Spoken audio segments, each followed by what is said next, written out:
Hello, everyone. Welcome to the Gives in the Bank recruiting podcast brought to you by BuckeyeScoop.com. I am Marc Givler, joined by Bill Greene there on Amen Corner. The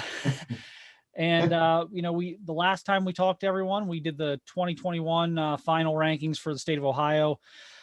This evening, we're going to do 2022. We actually expanded the rankings from a top 15 that we did before the season. We made it a top 30.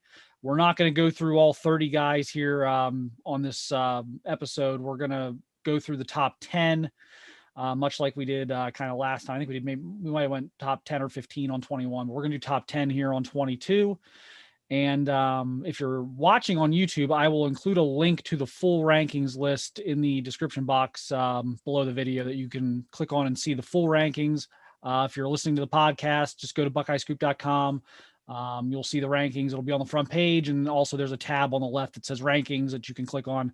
And that'll get you there as well.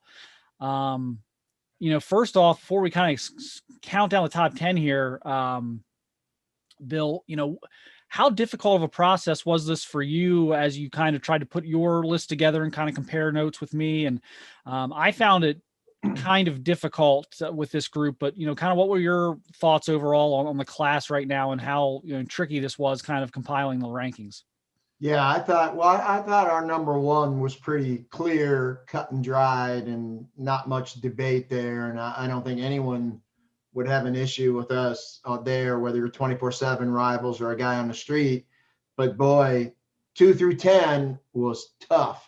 And I could see when we redo these, when we hopefully see these kids this spring and into the summer, 2 could end up 11 and 9 could end up 3, and they could be totally different here. I think 1 is solid, going to be 1 for a long time.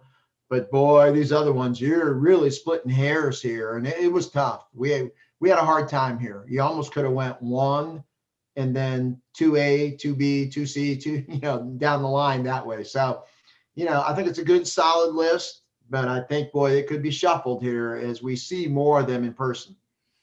Yeah, so we didn't have them all in the same order, actually not even at all in the same order, but we had the same group of guys ranked 2 through 9 kind of on each of our lists. But there were some wild variances, a couple guys that Bill had up in his top 3 or 4 that I didn't have in the top 5 or 6 and vice versa. So it's kind of beauty is in the eye of the beholder type of situation when you get once you get past who our number 1 is. And then I would argue even then from like 10 to 17-ish is another group of 8 or 9 guys where it's like, the kid who's 16 now could be 8 or 9 here, in a couple months. I don't think it's because of COVID. I actually don't. I think it's just, at least from our perspective, I saw a lot of these guys this year in the fall. I know you saw a bunch of them. Mm-hmm. There's been new film out. It's not so much a lack of evaluation opportunity as it's just a very tightly bunched class. Do you agree with that? I totally agree with that. And I had a hard time with this. And, usually I'm pretty steadfast in my opinions. So when I put out my top 10 and then you and I have to compare notes, I'm pretty much usually ready to fight for my guys, and this time I had no fight in me. And we both felt the same way. Like, I no argument other than, our number 1, I'm ready to fight that one to the death. There wasn't any reason to. But after that, I really didn't have a lot of fight in me. And I think it's a list that's going to change, I think, going forward. So it's a good place I'm comfortable where we're at today, with the caveat that there may be changes as we see these guys. Yeah, definitely interesting. Like I said, I think you could have just almost done a draft lottery machine and, taken 2 through 9 and given them, a ping pong ball and just kind of put them in the machine and spit out whatever. And I probably wouldn't have had too much problem with it, but eventually we have to make some decisions. So, right. So here we go. Number 10, we're going to start off the tight end position. That's Elijah Brown, Huber Heights Wayne tight end, committed to Alabama about a month ago. Basketball body, was actually, I think, 15 on our preseason list, so moved up a little bit coming out of his junior season. Bill, you seem to really like Elijah. We both view him as a top 15 guy in Ohio. You had him a little bit higher. What do you see out of Elijah? Well, a lot of potential, and the hope is that the production meets the potential. But when you look at a long, lean, run and jump, athletic kid, that could end up being OJ Howard, at Alabama. I really like the potential, and he's going to have to, he's going to put the time in, put the work in. I think he was you hate to call him a boom or bust guy, but I think, very high ceiling and maybe a lower floor. He's going to have to get stronger. And I think he's got the frame to fill out. So it was kind of a roll of the dice guy, and then when you see, Nick Saban likes him, well, that's good enough for me. And I liked him before he had his Alabama offer, but, really a potential guy right now. He's got to grow into that body, get stronger and get better. But boy, the tool chest is filled there. He's got a lot of stuff to work with there. So yeah, I was pretty high on him. Yeah, I really like what he's working with there physically. The basketball component's kind of intriguing. I've seen some basketball stuff on him. He's kind of an above the rim guy on the basketball floor, which if you can stand out athletically on a basketball floor, that's a pretty good sign. I'm with you. I do hate the kind of the boom or bust label on a kid, but I do think it applies here. The one thing I will say is I think we're going to know very early in his career which direction it's going to go, because if he ends up at Alabama, which there's no reason to think he won't, I mean, he's committed there. They don't play around down there. No. He's going to work or he's going to be out. So, right. That's probably a great situation for someone like him, who is kind of a multi-sport athlete who maybe hasn't, been pushed really to his limits on the football field yet. I think that'll probably kind of reveal some things with him and kind of show him, what it's going to take to be to reach his potential as a potentially elite tight end prospect. So I actually think that's an interesting fit in a good situation for him because of, what I just said with Saban and kind of just that. I mean, it's a business down there. It's not, Sure. It's not a country club. It's a business down there. So they will push him as hard as he can be pushed. So that's probably a good thing for him. Number 9, this, I almost think we have him too low here. We talked about this, and I kind of, we just didn't pull the trigger on a bit of a higher ranking here, but I actually think he's got more room to move up than move down at this point. And that's Medina quarterback Drew Allar, just committed to Penn State. Big time talent, guy we've liked for a long time. We had him really high before the season. I think we had him 11 before the season, before anyone was really even putting him as that type of player before the offers came in. We've moved him up even higher into the top 10 here. Bill, you've seen even more of Drew than I have. What do you like about him? Well, everything. And I've seen him live 5 or 6 times now when you count games, workouts, whatever. I mean, he is legit 6'4", 6'5", and he's thin looking right now. And I think he weighs 225. So he's going to be a 6'5", 240-pound quarterback, and he is not a statue at all. He can move. He can move out of trouble. He's not going to run for 1,000 yards, but he's not a statue at all. And the kid works so hard. I mean, they threw him in there as a sophomore when the starter got hurt toward the end of the year, and like he might have started 3 games, and there he is in the playoffs against Lakewood St. Edward, state champion, perennial top team in Ohio every year. And he put like 370 yards on them. Didn't even really know what he was doing. So the arm talent is really good. The brain is really good. He's got a quarterback brain, touch, excellent touch. So it's not all 95-mile-an-hour fastballs. When he needs that, to throw that right hash to the outside, to the left, he can drill it. And when he needs to drop something over a linebacker, he can do that. Now, when he had all those MAC offers and, he might have had Pitt or somebody early. I had him as a high national kid in my book. And, if you're not getting Quinn Ewers, then I would take Drew Allar at Ohio State. I'll take him right now at Ohio State. He can play at Ohio State. Would I take him over over Quinn Ewers? No, I would not. So Ohio State's in great shape there. But, is he as good as Jack Miller or better? I think so. So I think he can play at any level, at any school. So like Drew a lot. And he's just got everything he needs, to be a star at the college level. And I think I have a really good handle on what's inside in terms of heart, character, work ethic. And I think that's all A+ too. So I'm expecting big things out of Drew at Penn State, and I'm expecting him to be an NFL quarterback one day. Yeah, obviously I love the size and athleticism, but he seems to kind of save his best for the toughest competition, which I find obviously very intriguing as someone who hasn't really played the quarterback position very long. Even he's only really been focusing on it a few years now. Some of the defenses he's burned this past season and a half that he's played, really impressive.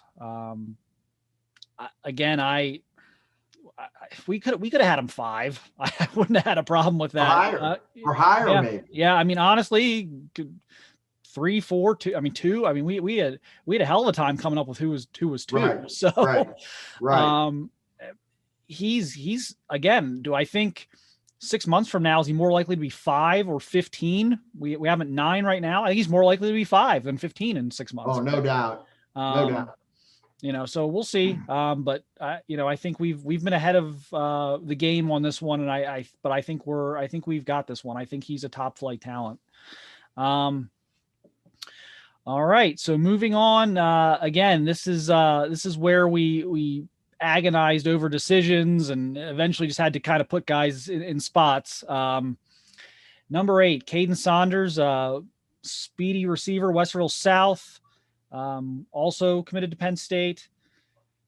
Bill, so 8 may seem low. He actually moved up. We had him 9 preseason, so he moves up a spot.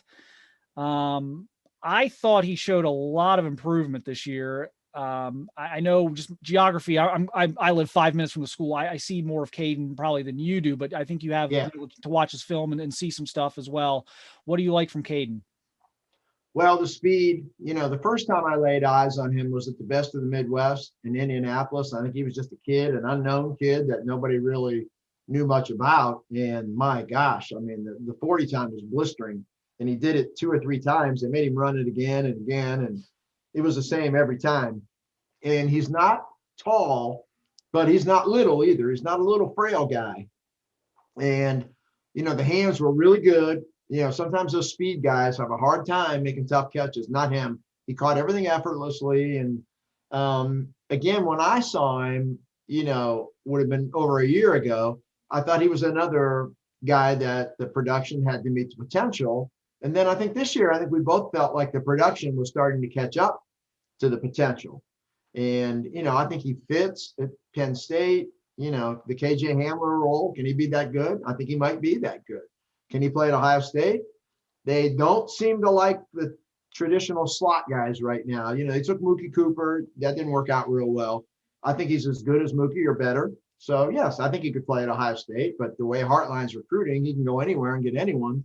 So, and then they could still yet come in on him. I don't think that's happening, but it wouldn't shock me. So I like him a lot. I think he can really be something in the return game. Heck of a baseball player. I mean, just a really talented kid. And, I think Penn State's getting a good one. Same thing with Drew Allar. So, yeah, I like Kaden a lot. Yeah, I think this one's – I don't know that they're going to move on him. I think there's a better chance they would. Obviously, with Quinn Ewers committed, the Drew Allar situation is probably a no-go at this point. And if you're Drew, I mean, that wouldn't make much sense for you either. So now we're starting to move into the territory of, okay, from 8 on up, if Ohio State hasn't offered, this is the range to maybe start keeping an eye on to see, how things go here next 6 months, maybe a little long, 7 months, whatever, get it into October. Yeah, he was a lot better this year. Hands have improved, routes have improved, toughness has improved. He's gotten stronger. I was caught kind of in between on him before the season. I'm just like, he's fast, but does he love football like he loves baseball? Is he more of a track guy than a football player? I think a lot of those questions I think were answered this past season. And I'm actually much more comfortable here with him now at 8 than I actually was with him at 9 before the season. I thought 9 before the season was actually more maybe aggressive or a nod to his offer list or status than it was, maybe what he's done on the football field so far. I think he's backed up the 8 this fall. So definitely someone who's on the rise again, and was developed well here, in the last, 6 to 8 months.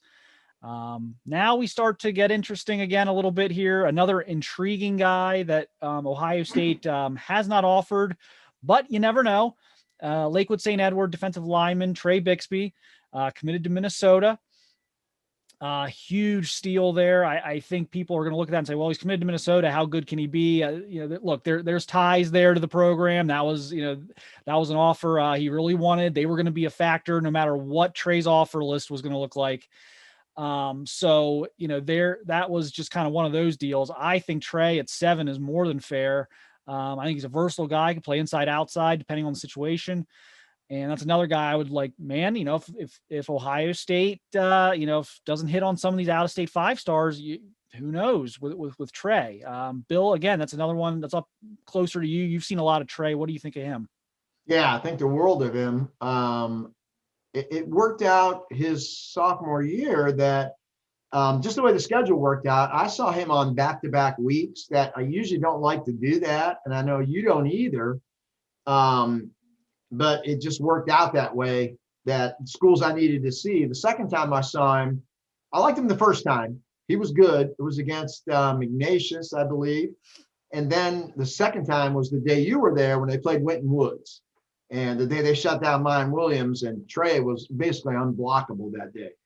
And Winton Woods had no chance to handle him. And I liked the first step coming off the edge. At the time, I thought, we had Darian Henry ranked pretty highly at both where we were working, and I thought that day, I thought Trey was a better player than what Darian Henry was. So he's that good. He's good enough to play at Ohio State.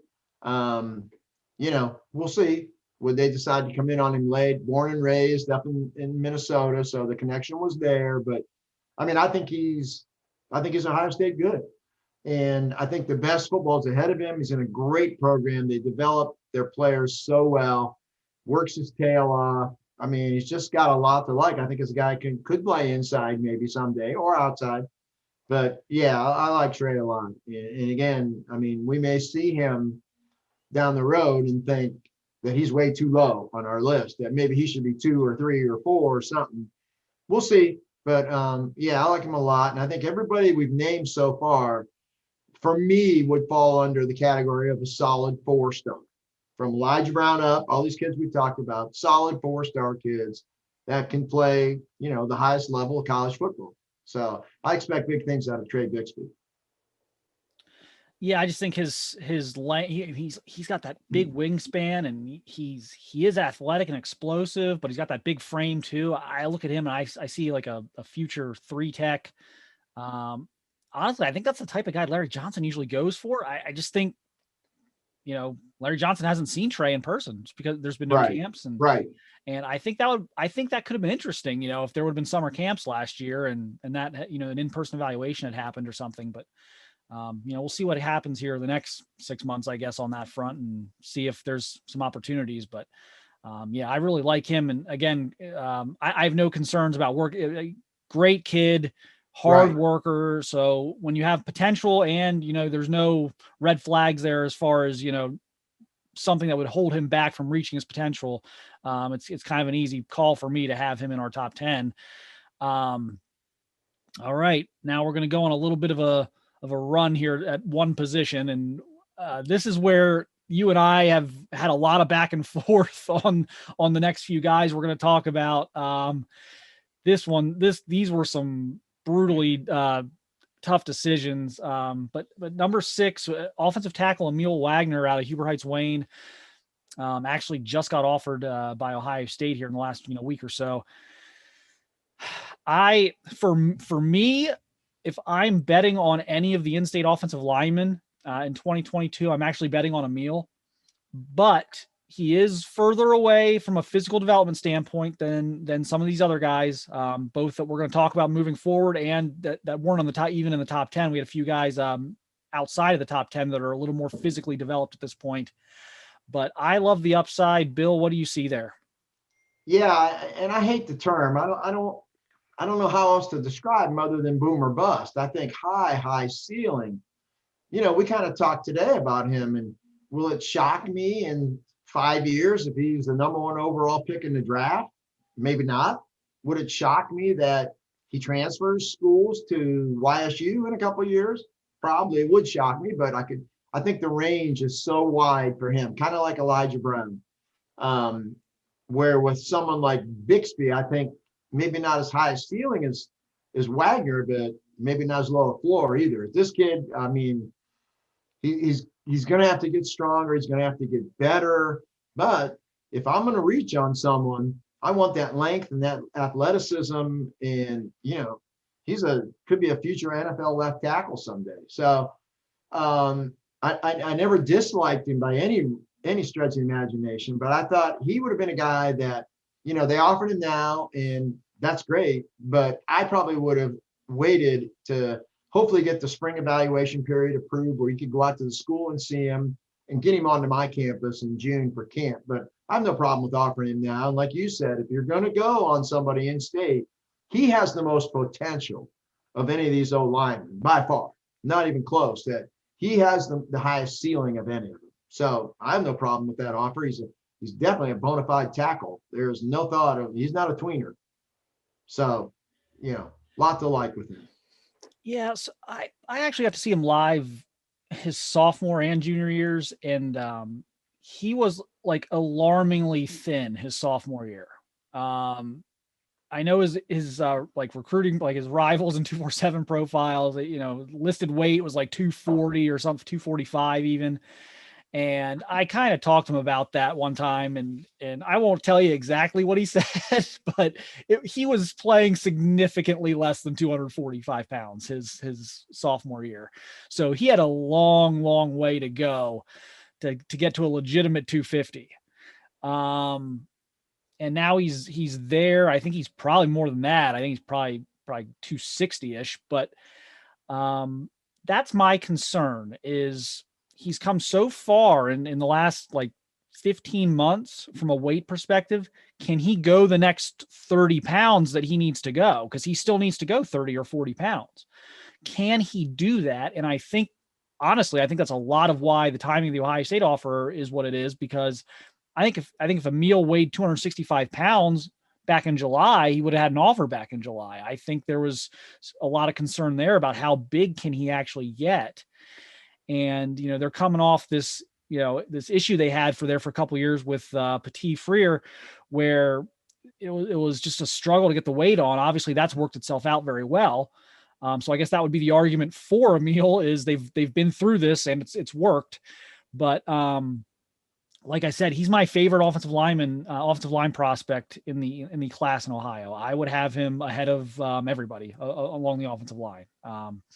But I also understand why we have him where we do, because we've seen some development here the last 12 months.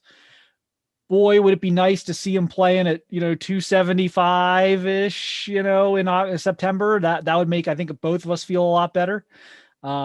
See a little bit more improvement, technique. But yeah, for me, I would make a case for him as very deserving of a top 3 spot in the class. So I like him quite a bit, and it'll be interesting to follow here and see how he develops. Number 5, again, I said we're going to go on a little bit of a run here. Number 5 is Blake Miller, offensive lineman out of Strongsville. Clemson commit, Ohio State offered him, didn't get him. Bill, that's again, I've seen Blake, but that's your neck of the woods. So you've seen a little more Blake. And probably I've seen him most recently. He actually, we talked about this. I don't I don't know from my perspective, I'll let you kind of answer this. I don't know from my perspective how much Blake improved, but he moved up a spot for us. And so I think there was some shuffling around happened. So he was 6, and now he's 5. So what did you see this fall? Is that more a product of kind of a shifting some other guys around, or do you think, how was the development, I guess, sophomore to junior? Yeah, he's coming along. He would be the opposite of Wagner and Brown, where I don't think he's a high ceiling, low floor kid. I think we know who he is. He is a technique guy. He's a mauler. He is just a tireless worker. I mean, whatever he's supposed to get, he's going to get. I think he's very safe, very solid. Clemson has taken a couple of linemen from Ohio. He's certainly not Jack Carman on the potential scale, but I think he's a better Matt Bockhorst. So I think Blake's going to have to watch his weight, and he knows that. And he really does work his tail off, and he needs to continue that, because he's a guy that, a slip up in conditioning, and then he's 330 and he's not the same player, 340. He could really get big. So he's got to watch his weight, and I think he knows that. Work on quickness, work on lateral movement. But, he's so solid. He's so coachable, such a good technician. He's an inside guy. He's going to be a center or guard and a mauler, not overly athletic, but I mean, he's going to fight you to the death. To beat him, you got to kill him. And I love those kids. So, lots to like with Blake. And I think I would describe him as safe and solid more than, boom or bust or potential overproduction. Yeah. And for me, he's, this isn't a knock so much as maybe is what it says about the guys behind him. For me, he's going to have to really hold on to that number 5 spot. If you look at who we have, 6, 7, 8, 9, 10 behind him, I think those are all guys with a lot of untapped potential. So that could be a battle for Blake to stay there. I do like the Bockhorst comparison. High school tackle, going to be a guard at Clemson. I think he has the frame and maybe even the length to play tackle. I don't think I want him out there on an island on a speed rusher, though. I think I would prefer him on the interior, where he can kind of use his strength and technique more to his advantage. I don't know that he's really a space guy. But yeah, he's a really solid, I think you said it, a solid safeguard prospect. I think it would be a surprise if he wasn't, one of those guys who could be a 2-year starter, possibly a captain. I don't know that I see, first round pick or anything in his future, like I would have said about a Jackson Carman or something like that. But definitely one of the better linemen. I probably, again, we have him the number 2 offensive lineman in Ohio. And like I said, we're going to get into like all this back and forth here with the linemen. I think that's, that's fair. He's definitely one of the top 3. He'd probably be my number 2 as well.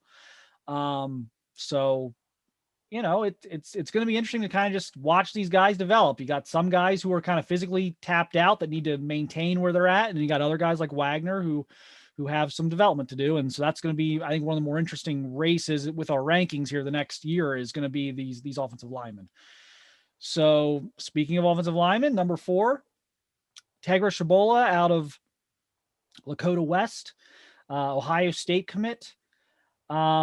He's dropped from 1 to 4 for us. So we had him 1 going into the season. Is 1 to 4 a huge drop? No, it's not, but it is a drop. I'll let you kind of explain, because we both agreed he was not number 1 this time around. Yeah. So I'll let Bill, I'll let you explain kind of what your stance on that decision was and what you saw here this year. Well, when I first saw him, I thought he was a tackle prospect, and now I think he's an inside prospect. There's nothing wrong with that. You need centers, you need guards. And he's really, I don't want to say he had a bad year last year, because he didn't. That would be inaccurate, but I don't think he's as athletic as I originally thought he was when he was a sophomore. He is a little more a better Blake Miller, I think, right now. And I think where he's ranked is really good. And I think he's definitely Ohio State quality, Ohio State material. But when I was looking at him as a Thayer Mumford tackle, I thought that had his ranking higher. But now I think he's an inside guy, and there's nothing wrong with that. And being number 4 in Ohio and a top 100, top 125 guy in America, there's certainly nothing wrong with that. I think, a solid 4-star kid, and I like him a lot. I mean, like I said, I don't think he did anything wrong to be number 4 now instead of number 1. I think we were wrong in maybe, how we evaluated him originally. So it's not anything he did. I think it's more that we were wrong, and we admit it. But again, his number 4 has him half an inch away from being number 2 right now. Yeah. So, not that big a drop at all. Maybe not even a drop. And maybe when we do these again, if we see him in the next 6 or 8 weeks, maybe then he goes back to 2. So not a big deal. I'm not down on him at all. I think that when I evaluated him as Thayer Mumford, and that was my fault. I was wrong. And I think he's an inside guy and a pounder and a punisher and a mauler. And he's another one's going to have to watch his weight and watch his conditioning. Same with Blake Miller. And, I think he's got a chance to be a beat him up type of guard. Yeah. And that was kind of my line of thinking, is position value is, I thought maybe tackle. I kind of had him in that Ben Chrisman can play right tackle, could play guard. So seeing him this season, I'm thinking guard. I think it's going to be, I just think if they're going to play him a tackle, it's going to be a constant fight. Why fight it? Just let him play guard, kind of thing. It wasn't, he didn't play poorly this year at all, but there wasn't this like enormous difference, I don't think, from sophomore to junior, like you saw with Emil Wagner, who was probably 25 pounds heavier and a lot more physical and a lot better technical, just he had a lot of more room to grow than maybe Tegra did. So I think it was just kind of one of those things where, Tegra's a huge kid who's kind of maxed out physically at a young age, but his playing weight, his as a freshman and a sophomore is going to be his playing weight in college. He's not a guy who had much room there. So that was part of it for me, but the position value thing to me is probably the biggest thing.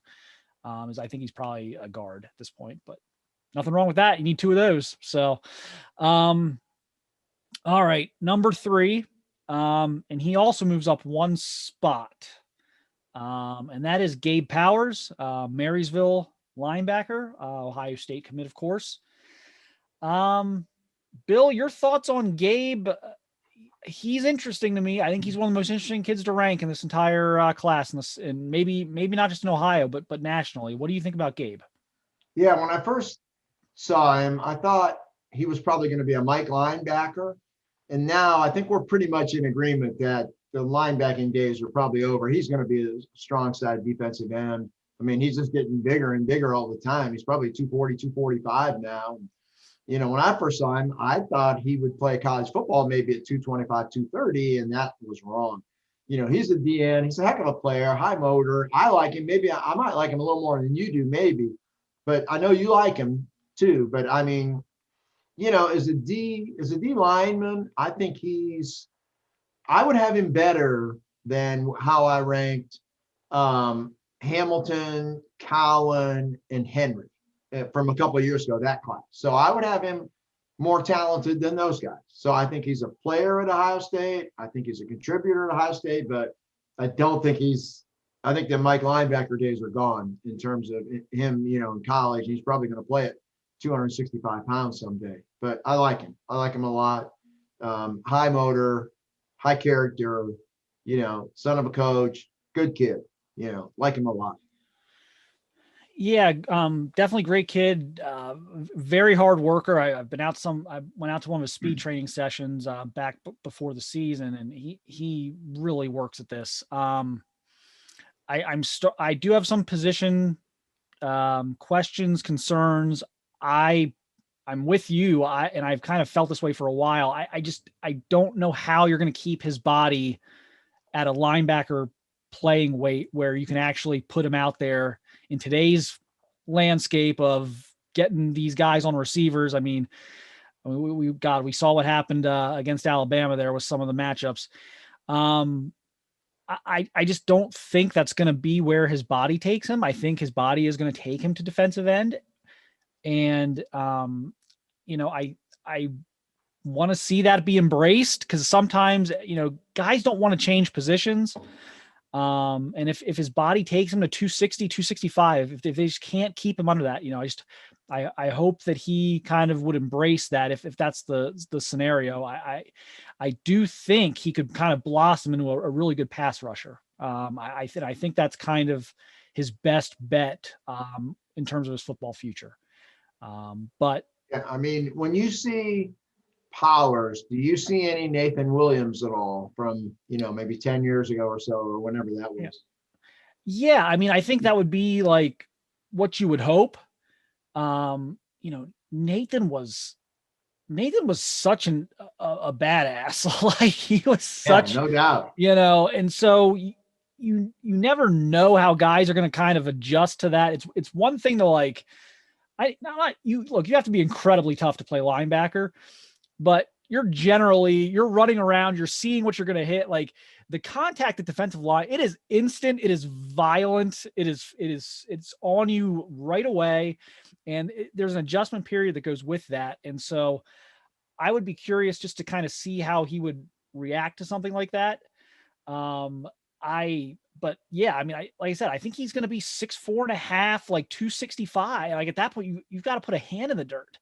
And so, yeah, I like the potential there, obviously, given where we have him. I think, like I said, you're probably more in the 2-3 range with him. I'm probably more in the, 6 range with him. So we kind of have a nice kind of happy medium here as we try and figure out, what the hell to do between 2 and 9 with this group. But, yeah, good player. And very hard worker and a guy who I do think he improved sophomore to junior year. And that's another reason he's up one spot. I did see more. I thought more production. There were things I liked watching him defensively this year that were, just a little more instinctual, I guess would be the best way to put it as a junior than a sophomore, I thought. But yeah, I mean, he's going to be one of the guys I look at the closest here the next like 8 months. Cause could he be 2? Sure. Could he be 8? Yeah, I think he could be 8. I mean, it could be anywhere in that range. So it's just going to be a matter of kind of how things go here these next 6 months, and we'll get as much, of a look at him as we can with some of these other guys too, kind of coming up behind them. So, all right, number 2. And again, this is throw them all in a bag and pick them out and order them however you want. But we had to settle on someone. It's Jair Brown, who was actually number 2 previously. So he's kind of just staying put. I think I'm a little higher on Jair than you are. Yeah. But kind of your take on Jair from what you saw, I guess, since we last updated. Well, the film was better than what we saw that day. The combine, we saw the Under Armour deal in Columbus when I was not impressed at all. And I didn't think the 40 time was good. It wasn't good. And I didn't like the shuttle time. And I didn't think he really covered that well at that camp. Now, it was one camp. Did he want to be there? Was he tired? Did he not give a crap? I don't know. I just wasn't impressed that day with him. But the film was really good last year. So, like I said, he's definitely a player. No doubt about it. So we'll see. I mean, definite OSU guy, definite future starter, maybe like a Marcus Williamson type, when Marcus was in high school. I like Marcus a lot when he was in high school too. I was a big Marcus Williamson guy, and I think you were too. So we'll see on Jair. Like I said, I don't want to let a average to poor combine performance overshadow 10 games of film. I mean, that makes no sense. So no problem with him here too. None at all. Yeah, I think this is kind of the reverse of Powers, where I'm kind of comfortable with Jair in that 2-3-ish range, and maybe you're a little bit, in the 6-ish range or so with Jair. So that's kind of how we arrived with the Powers Brown 2-3. We both, one of us is kind of just a little bit higher than the other, but we both think, they're two of the best 6 or 7 players in the state. Yeah, I think the thing for me, obviously coming from Louisiana, I think we kind of heard that maybe he was like the 6-foot+ corner. He's not Jeff Okuda. He's not Sean Wade, Marshawn Lattimore. He, in terms of his build, he is more Marcus Williamson. I think he might be a little taller than Marcus, but not by a lot. But I do like a lot about him. He's very physical. He's very competitive. I think he's probably a slot corner. If I had to project, 2-3 years down the road, I don't know. Again, I don't know that he's the big outside guy that they've historically kind of liked out there. But I do think he's an explosive kid. I don't quite understand the 40. I'll never quite wrap my brain around that day to an extent, because I've watched him run with pads, and I've never noticed a speed issue. But I know that the 40 that day was not great. So I don't know what that was. But I'm comfortable with him at 2. If you ended up at 3 or 4, I'm not going to argue that too much. But like I said, I just think competitive, physical corner, has, unfortunately I've not seen him this spring, but I've watched some of the video he's put out there. He's been doing really well with the 7-on-7 stuff. So, and those are the types of things where if you're lacking speed, you really get exposed. So right. I think he's been showing enough that might've been a one-off or something weird, but yeah, I like him. And like everyone else on this list that we've talked about so far, he's going to have to hold on to that spot, because there are 7 or 8 guys behind him that we were, this close to putting, up in that 3 to 4 range where he's at. So, it's going to be an interesting battle there. All right. So we're down to number 1. I'm sure everyone knows who it is by now, because we haven't mentioned him yet, and there's no way we'd leave this guy off the top 10. So, but this was unanimous. Bill and I, this was of all the decisions, this was the only easy decision we made. The next 9 behind that were kind of agonizing, but we've got CJ Hicks, Archbishop Alter linebacker, number 1. Bill, your take on why we jumped him. Yeah, I mean, just the past year has been unbelievable for him. And I really became a huge believer when he was at the Ohio State camp. He didn't have an offer at the time. And Jeff Hafley worked him out as a corner, and he was covering people. So, and you could see he was going to get big. Even CJ insisted he was a safety for the longest time. Then he gave in on that battle. But to watch him play corner at his size, and he was just a kid at the time. I think it was prior to his sophomore year, the summer before his sophomore year. He was just a baby. Didn't know what he was doing, but man, was he impressive for a kid that could flip his hips and run people down, and that was a great camp. And, I saw him matched up with Doug Donnelly's kid. I don't know if you remember that, if you were standing in it watching that, and he ran stride for stride with White Lightning's kid, and it was like, wow, CJ. But I have to be honest, I did not like the production of his sophomore year. I thought it was up and down, but there was no doubt about the athletic ability. And then we saw him in Columbus last summer, and it was unbelievable. He ran through drills with Sean Murphy, and there was there was no doubt who the better athlete was. It was like watching Baron Browning go through drills, with Tuck Borland. And CJ just blew me away that day with, my God, he got more athletic as he got bigger. And sometimes that doesn't happen with these kids. You see that high school safety that puts on 25 pounds of muscle and drops down to linebacker. He usually gets less flexible, less change of direction. No, he got better. he got better at everything. And I was like blown away. And I so wanted to see it on film last year, and we did. I mean, if you want to tell me that he's a 5-star kid and a top 10 kid in America, I am not going to argue with you. I expect him to be an All-American at Ohio State. I think he's a bigger Ryan Shazier and maybe a little more disciplined than what Ryan was too at this stage of their career. So I couldn't speak highly of a kid. I mean, you know, we love Paris Johnson, you know, when he was coming out, and I think CJ's in that realm. I just expect so much from him. And I think he's got a lot of room to get better too, which is nice. He's not maxed. He's not close to being maxed. So, you know, to me, I mean, you almost run out of superlatives, and he's a great kid. He wants to be great. I have no question on his work ethic and character and where he wants to take himself. And I think, you know, when you look at Ohio State linebackers, I think he's got as much potential as Shazier or AJ Hawk or any of the great ones that we've seen recently. And I think he can be a number 1 draft pick someday, a first-round pick, and have a 10-year NFL career. So couldn't be higher on CJ Hicks. Yeah, I think, you know, what I like about him beyond just how, you know, physically talented he is, athletic he is, I just think he can do so much. I think he can be a tight end stopper.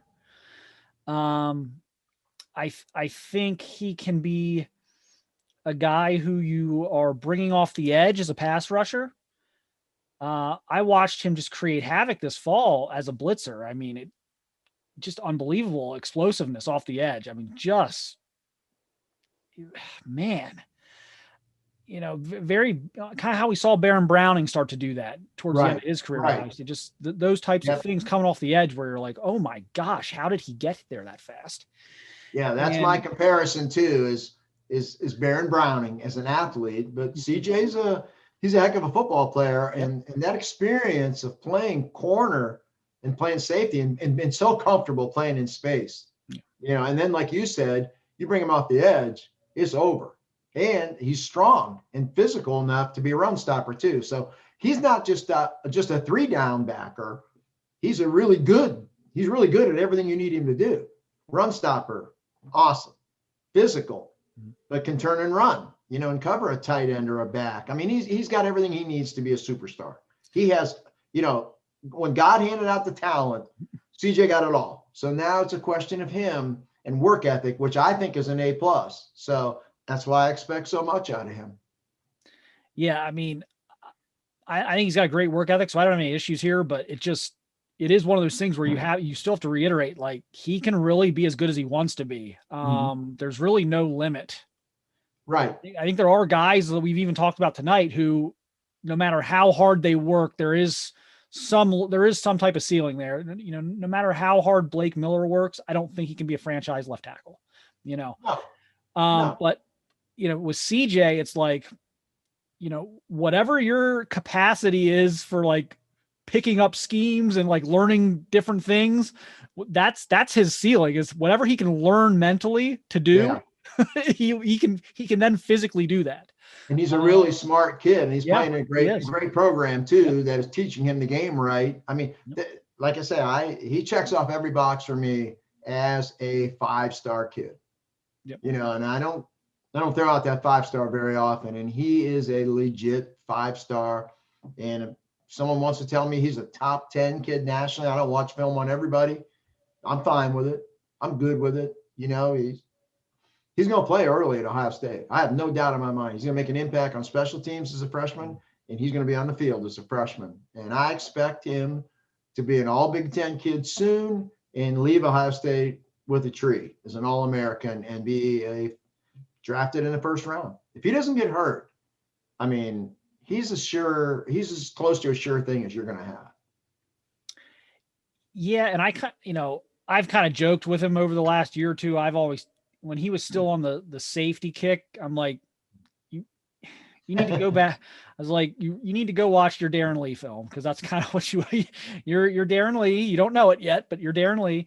but But he's a bigger, faster, right, faster, more athletic Darren Lee. And Darren Lee was an All-American. Right. He's physically now what Darren eventually became is basically what he is. So he's like 3 years ahead of Darren from a physical development curve standpoint. And we're not playing with the guessing games like we had with Darren. Like we already know what he is. So it's like Darren Lee as a sophomore, junior at Ohio State without a lot of the guesswork that would go into that evaluation. It's scary. And I think the biggest thing for him was, taking that mature stance of, okay, everyone around me is right. I'm wrong. I'm not a defensive back. I am a linebacker. I see that now. And now I'm going to work as hard as I possibly can on being a linebacker. I thought that was a huge part of his development. Because I think if you're still in the back of your mind, I'm a safety. I don't think I should be playing linebacker. Why am I doing this? I think that stunts your development. But when you dive in head first and you realize, yep, I'm a linebacker. People around me are right. I just think that was huge. I think we saw that on the field this fall. And I do credit the coaches too. It was a lot less of him. Like his sophomore year, there was a lot of stuff like him out on an island at corner, right, doing different stuff. And that might've been the best thing for the team, maybe, but really that's not really what he's going to do at the next level. They did a lot more with him this year in terms of moving him around, letting him do different things. So I give their coaches a lot of credit too for, not only, doing what was best for him and his personal development, but also finding ways to kind of mesh that with, okay, but we also need to win high school football games here.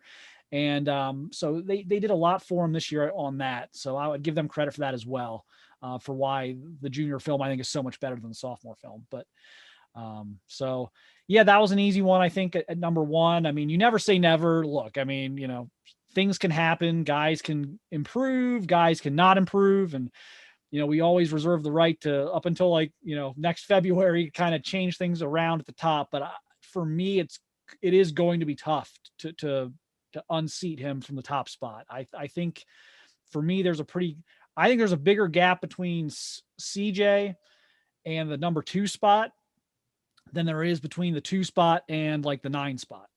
That's no doubt. That's my opinion. No doubt. So we'll see. It'll be fun.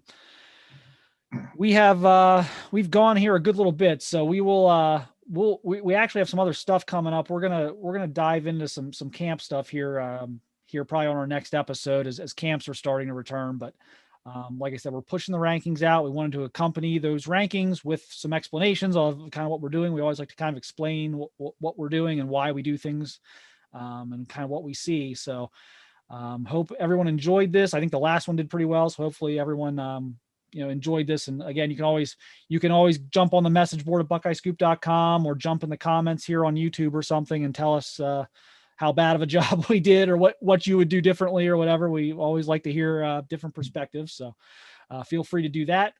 But until next time, thanks for watching or listening wherever you're taking this in, and we will see you next time.